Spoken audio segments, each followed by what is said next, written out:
What's going on, guys? My name is Link McKenchie and welcome to yet another music vlog. So the other day I started a new beat, which is something I've been trying to restrain myself from doing lately because I got so many songs that need to be finished, so I really want to get those done. But if I feel like I need to sit down and express myself, then I need to do that. So that's probably why I end up with so many songs. And that's how I felt the other day when I started this beat. I felt like I just want to sit down and make a really dark trap beat. This kind of goes against the way that I've been making music as of late. What I normally do is I throw down chords and then I throw down a melody over that and then I bring in the beat. This time I just felt like I want to make this really aggressive beat. This song actually ended up splitting into two separate songs and neither of them became what I initially planned for it to be. So let's go ahead and I'll show you the beat real quick.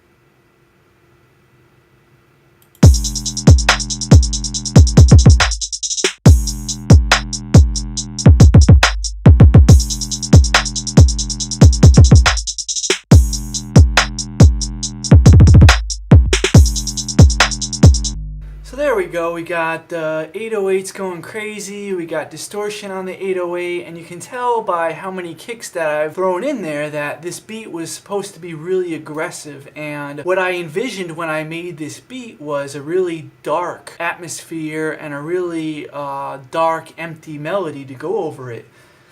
And this is where I ran into trouble. The beat, I was able to just sit down and let it all out and it came together really nicely, I think. It was when I tried to throw a melody over it that I started running into some problems. I must have went through, I don't even know how many different keys I tried and how many different combinations of different chords and trying to figure everything out, and it just seemed like no matter what I did, nothing, I could not make a melody. Now eventually I came up with this melody, and I'll let you listen to the melody real quick.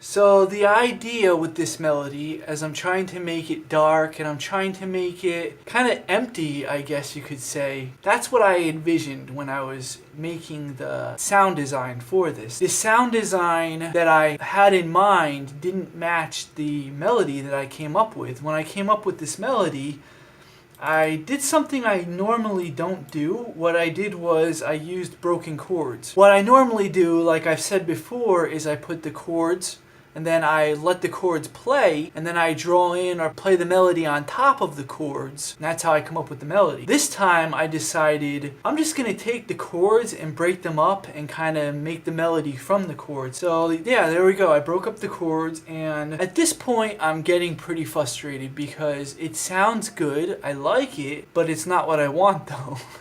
At first, I kind of just got frustrated and I gave up on it, and then I went and took a shower, and then I came up with an idea. I came back and I worked out that idea, and that was the first time that I split the song. And I was like, well, this idea is cool, but it's still not what I want, so I'm going to keep working on it. Then it was the next day, and I decided, why am I fighting against this so hard? Why? Why am I trying to make it something that it's not? It sounds really good like this. So I just closed my eyes, I let the beat play, and I just let my mind have complete freedom. I'm just listening to it for what it is. And this is how it was.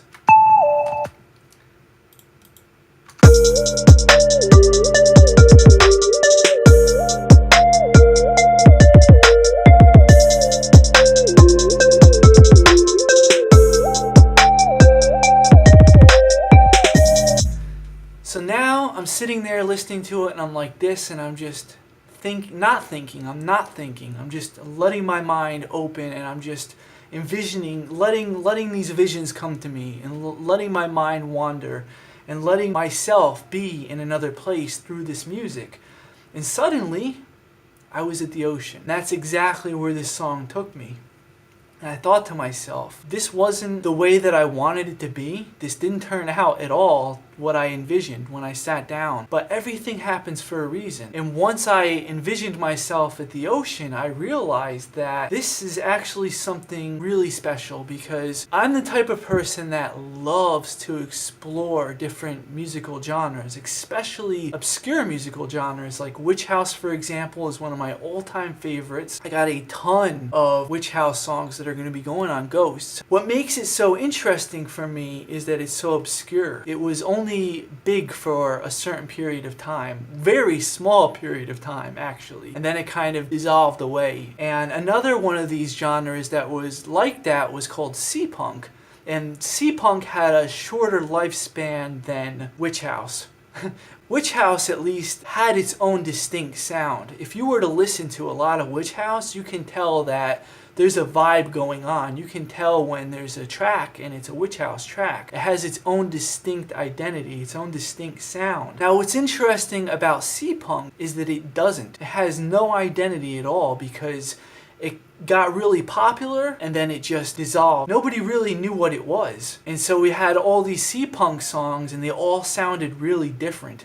And there was no kind of core structure to them. When I first listened to Seapunk, I think when a lot of people first listen to Seapunk, they're expecting sounds that have something, relate somehow to the ocean. What it ended up being was more of a fashion statement. If you look at the people that were trying to make Seapunk, they were all dressing in blue, they had the blue hair, and it was more of a fashion statement than it was a musical genre. It never had enough time to develop its sound. So I've always thought one day I'm going to go back and do Seapunk, but when I think of what the genre could have been, I think ocean sounds, I think relaxation. That was my expectations for the genre, and it's something I never heard from the genre. So I always thought when I get into making Seapunk, I don't have anything to base the sound off of, because what I think of Seapunk doesn't really exist within the genre, so I kind of have my own ideas about what I want it to be, what it could have been. And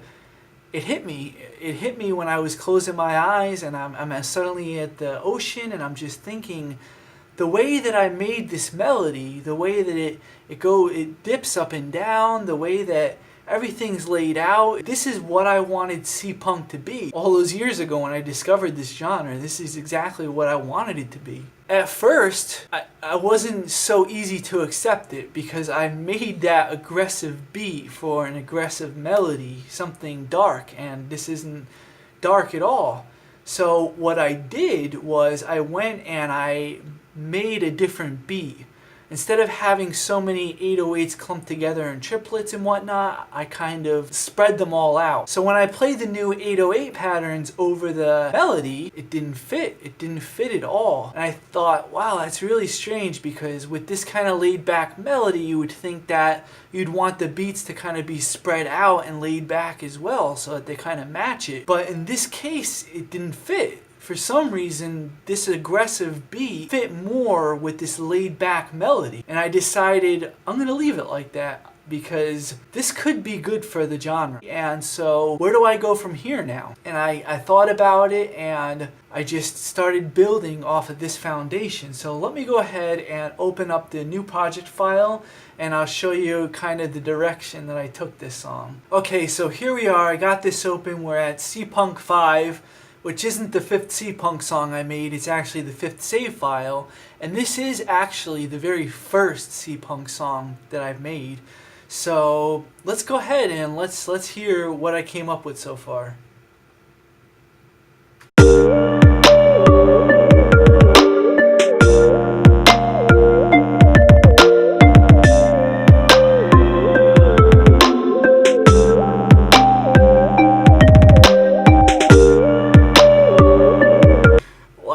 Turned out so nice, I think. So when I initially started working on this more and more, and I'm trying to figure everything out, I had these hi-hats going. I left those hi-hats in. I only just took them out actually before I started recording, because without the hi-hats, there was more room for everything else. And I think this genre should have space, lots and lots of space, because when you think of the ocean is huge. So it makes sense that the song should be very spacious. And with these hi-hats, I wanted to keep them because if you listen to just the hi-hats here,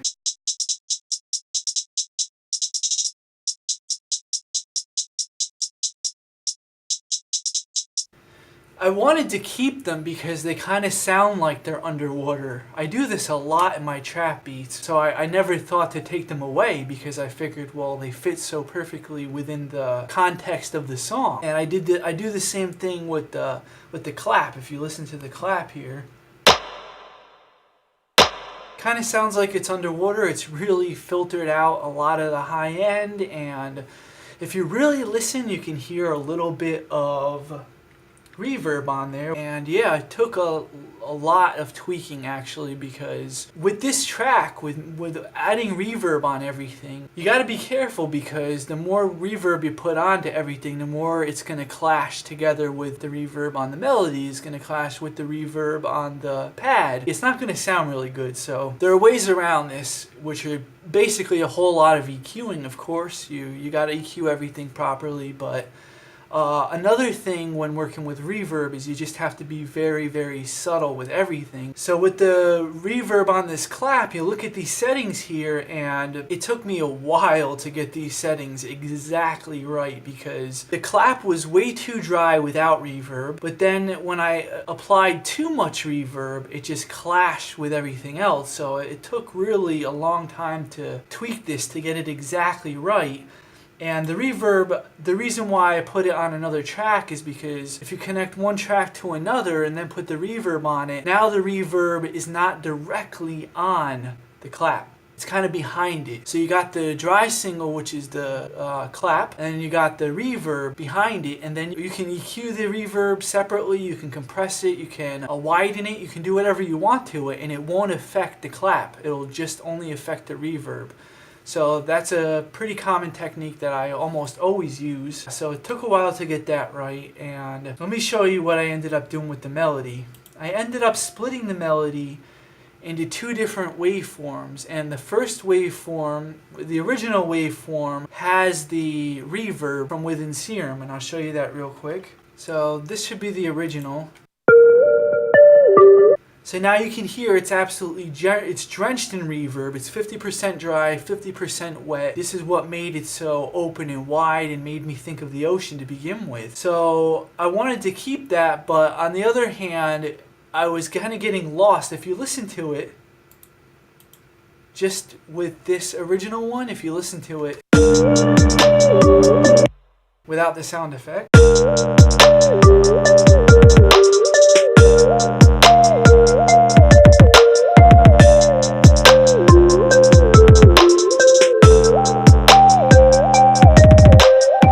so when you first listen to it, it actually does sound really good, but after listening to it 50,000 trillion times, I began to realize that it kind of gets lost in the reverb. So my initial thought was to go back and adjust it so that there's not so much reverb on the original single, and then I thought, let me try something else actually. I went back and I completely removed the reverb so that there was no reverb at all, and then this is what I came up with.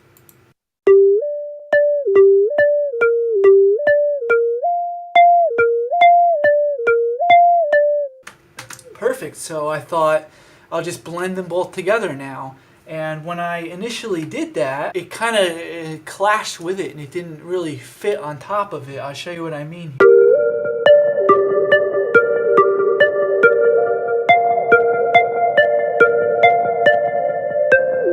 So now you can hear that they're really not playing nice together. That new one without the reverb or delay is just not fitting on top of that correctly. So I thought, let me stereo separate it. Now we have it stereo separated. So we got the dry single panned to the left and right. And then we got down the center, the original one with all the reverb and the delay on it. And it just sounded so amazing like that now.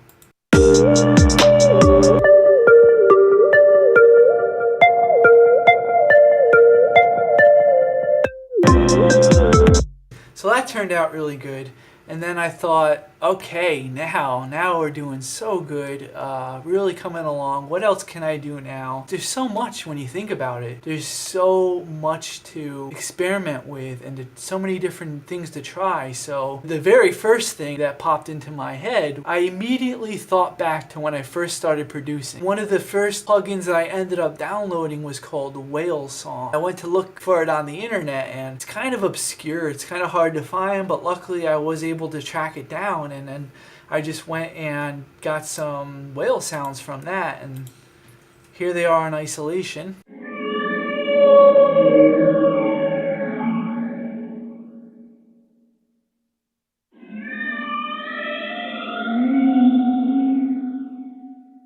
I actually threw reverb on them and turned it all the way up, so absolutely drenched in reverb, but the decay was actually really low. So yeah, this is pretty much where I'm at now. I still have a ton of more ideas that I want to try. When I first took out that hi-hat, I had the idea to take shells. I have seashells from when we lived by the beach, and I wanted to kind of clank them together and sample that and use those as hi-hats.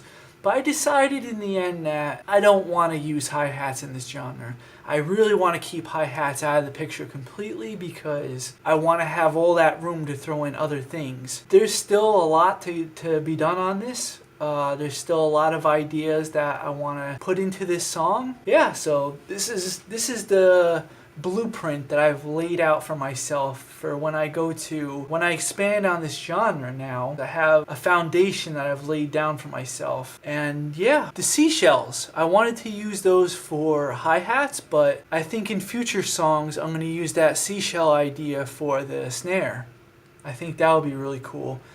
I would do it in this song, but with this song I already spent so long on the clap right now, and I got the reverb exactly right, and I do not want to let that go. So that idea I'm going to save for future Seapunk songs, and yeah, this one will be kind of my foundation.